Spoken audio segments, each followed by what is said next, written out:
All right, guys, welcome into the Alabama postgame show brought to you by Medical Properties Trust. I'm your host, Simone Eli, alongside Wes Sinor this evening. The Iron Bowl just went final from Bryant-Denny Stadium as Alabama beats Auburn 49-27, the final in Tuscaloosa to end the regular season. Alabama finishes 10-2 on the year.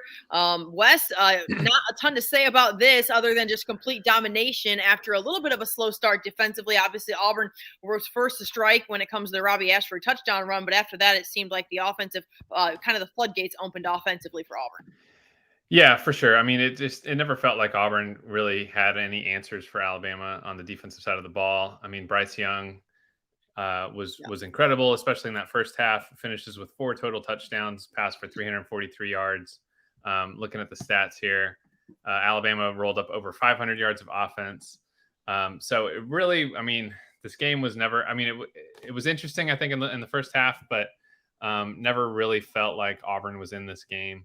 And Alabama just really hammered them today, and that's I'm sure good to see for Alabama fans, especially considering last year's Iron Bowl and how crazy that was after going to 4 overtimes against a team with the same record. Auburn was pretty much in the same position as they were last year, so no drama this year in the Iron Bowl. Yeah, no national implications. I will say this, though, when it comes to people with a lot of interest in this game, when it comes to the betting line, I think it was 22.5 going in. I'm telling you right now, Wes, there's something about these folks in Vegas, man. They just have some crystal ball. I don't really know what it is, but obviously a 22-point game in this Iron Bowl, but they know something that we don't know. But guys, not a ton of national implications in this game. Obviously, if you were watching the CBS broadcast, you saw that if complete chaos happened in college football, Alabama could have an argument to make it into the playoffs. Very likely they will end up in a New Year's Six bowl game, either in the Orange Bowl or the Sugar Bowl. We were talking about that with Mike Rodak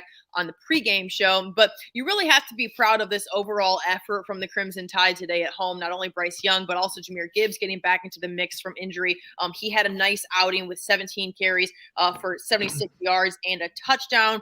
And I just felt like an overall, just a complete performance from the team offensively there, Wes.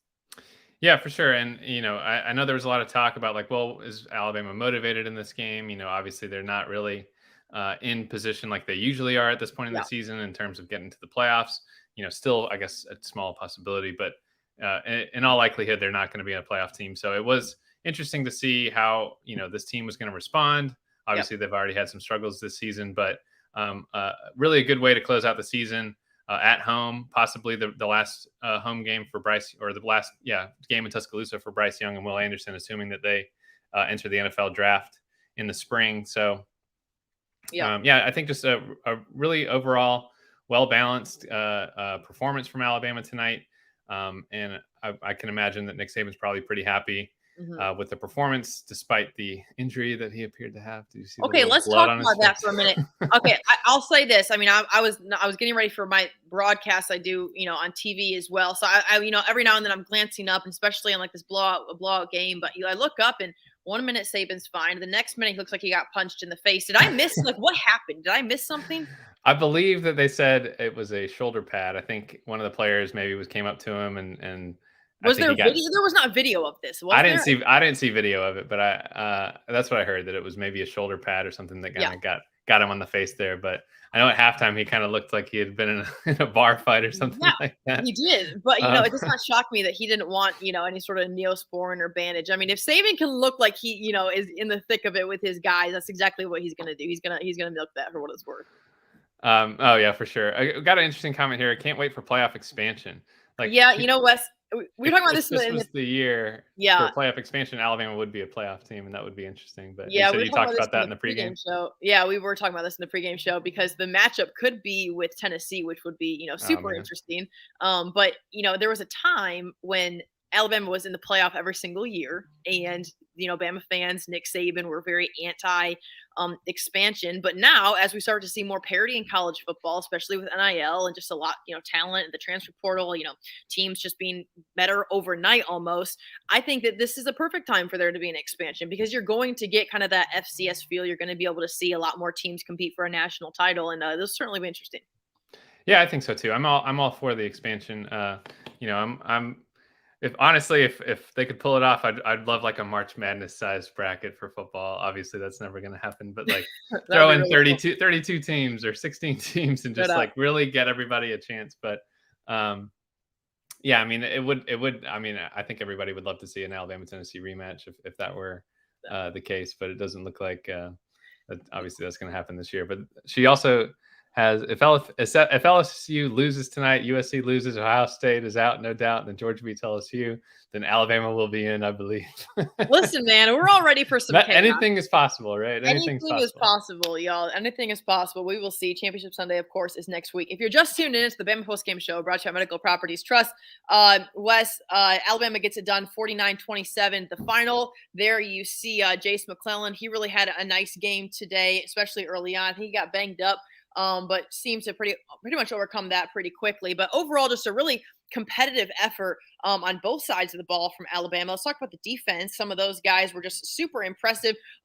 Battle, Anderson, Toto. It seemed like just an overall team effort there, and no guys really letting up, which is one of those things that you really worry about, that you wonder about when it comes to the late in the season, guys who are going to be going to the next level. Are they going to kind of take it easier, not want to play, to get injured, things like that. But I did not sense any of that from this Alabama team today.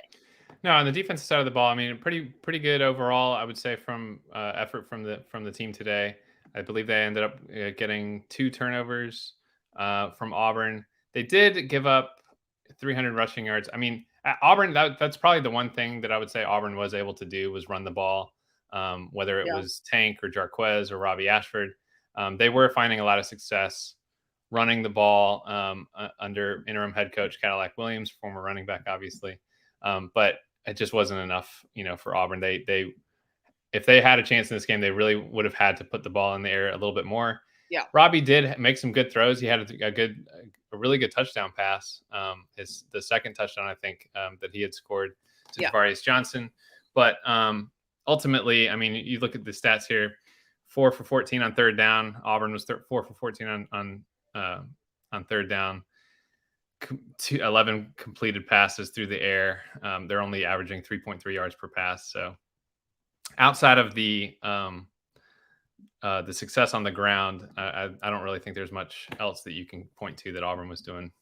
Yeah, no doubt. We've seen the Russian attack the last couple of weeks between Hunter and Bigsby kind of really take a shift. I think that Cadillac Williams was really going to commit to the run, not so much as Harsin did in previous weeks. But regardless, Robbie Ashford not able to do a ton in the air. The Alabama secondary getting it done there. Wes, you kind of turn your attention now if you're Alabama.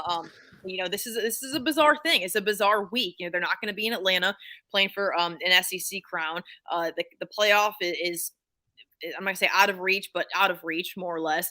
So you start to wonder, okay, do you guys start looking ahead to next season? Do the coaching staff start looking ahead to the guys that are getting them in a position to get some reps here in this bowl game to help next season? Guys who are going to go to the NFL. I mean, Bryce Young, Will Anderson Jr. Are these what they have decisions to make? And one thing that we talked about on the pregame show with Mike Rodak is that Nick Saban will be a part of this process and helping these guys make this decision and what is best for their financial future and for their playing future. I mean, Saban has said many times, if you're going to be a top 10 guy, for early first round guy, like you can only hurt yourself. He supports dudes looking forward to their careers in the NFL, especially when you're going to be top 10 talent in the NFL draft. Yeah, for sure. And, an extra game is only going to help you going into next year. You mentioned assuming there's a lot of turnover on the roster after this year, some of the biggest stars are expected to declare for the NFL draft. So I think there's going to be some pride, despite the fact that there might not be in a playoff game, might not have those championship possibilities this year. Yeah. I still think there's a lot of pride for the team, for the coaches, for the players. And as you mentioned, just having that extra game, and basically another month of practices and preparation to not only go out and win another game, win, an 11th game for the year, but to kind of figure out what you're going to be doing next year, maybe get some of those other guys some playing time, depending on who it is. But I've seen some of the projections, like you mentioned, some of the different bowl games. I'm curious to see what team Alabama is going to be playing and how that matchup is going to be. So It'll definitely be one that will be interesting. We will see, guys. But as for the Iron Bowl, Alabama gets it done. The 87th Iron Bowl, the Tide win at 49-27. The final over Auburn. Auburn's season comes to an end. 5-7 rather on the year. The Tigers' season will end. Now they will turn their attention to who will be their next head coach there on the Plains. A lot of talk that Hugh Freeze will be coming back to the SEC as the Auburn head coach now that Lane Kiffin has committed to Ole Miss and is re-signing a new contract extension. So lots to keep an eye on here this offseason as we enter the month of December as well. The Tide will now prepare for its New Year's Six bowl game. Guys, thank you so much for tuning in to the Alabama Postgame Show brought to you by Medical Properties Trust. For Wes Sinor, I'm Simone Eli. Have a great rest of your college football Saturday. Medical Properties Trust, at the very heart of healthcare.